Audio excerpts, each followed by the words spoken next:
Hello students, welcome to my channel. Solve करेंगे 5.2 question number 6 part 3 and 4। तो यहाँ पर एक फिगर दी गई है जिसमें हम चेक करेंगे कि एल पैरेलल एम है या नहीं। और हम जानते हैं कि जब कोई दो लाइन पैरेलल हैं और उनको तीसरी इंटरसेक्ट करती हुई जो लाइन जाती है वो ट्रांसवर्सल कहलाती है। और ट्रांसवर्सल के वर्टिकली अपोजिट एंगल इक्वल होते हैं, ठीक है। और ट्रांसवर्सल की सेम साइड पर बनने वाले एंगल, यानी कि ये और ये वाला एंगल, इन दोनों को अगर हम सम करें तो वो 180 डिग्री के इक्वल होता है।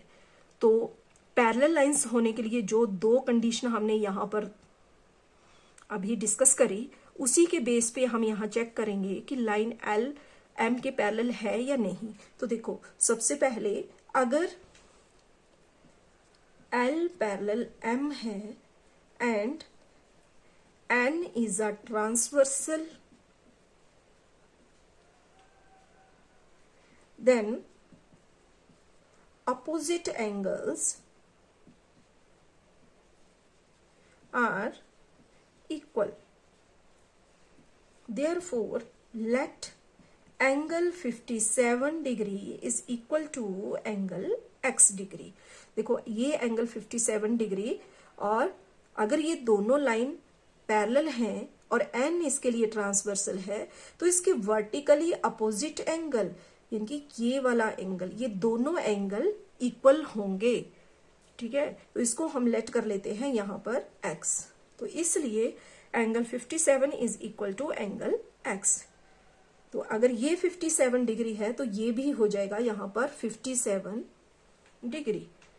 And sum of angles on the same side of transversal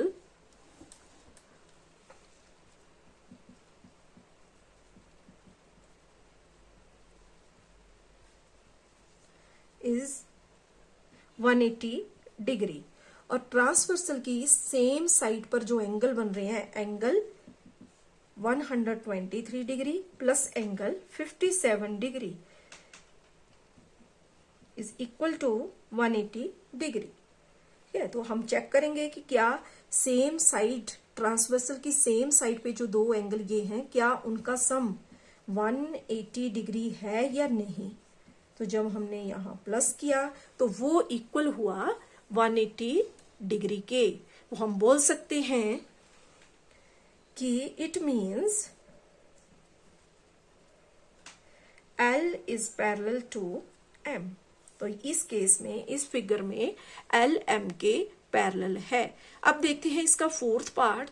तो फोर्थ पार्ट में भी हम यही चेक करेंगे कि L M के पैरेलल है या नहीं है, ठीक है। तो सेम स्टेटमेंट हम यहां लिख लेंगे कि अगर L is parallel to M and N is a transversal, then vertically opposite angles are equal. तो यहां एक एंगल है 72 डिग्री, तो ये दूसरा भी कितना हो जाएगा 72 डिग्री, जिसको हम पहले x लेट कर लेंगे जैसे यहां पर लेट किया। तो इसमें angle 72 degree is equal to angle x, और x माना है हमने इस वाले एंगल को।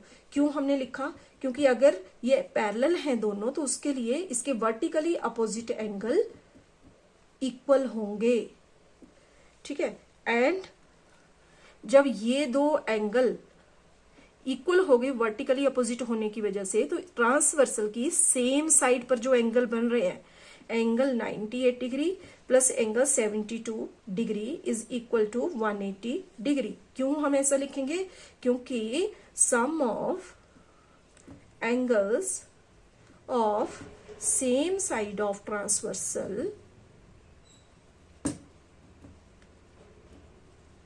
is equal to 180 डिग्री, ठीक है। तो therefore angle 98 degree plus angle 72, यहां पर angle 98 degree plus angle 72 degree, ये किसके इक्वल होना चाहिए 180 डिग्री के। चेक करेंगे 98 72, ये हुआ 170 डिग्री, तो ये 180 डिग्री के इक्वल नहीं है, therefore L is not parallel to M. ठीक है, तो यही हो जाएगा इनके लिए आंसर। Thank you.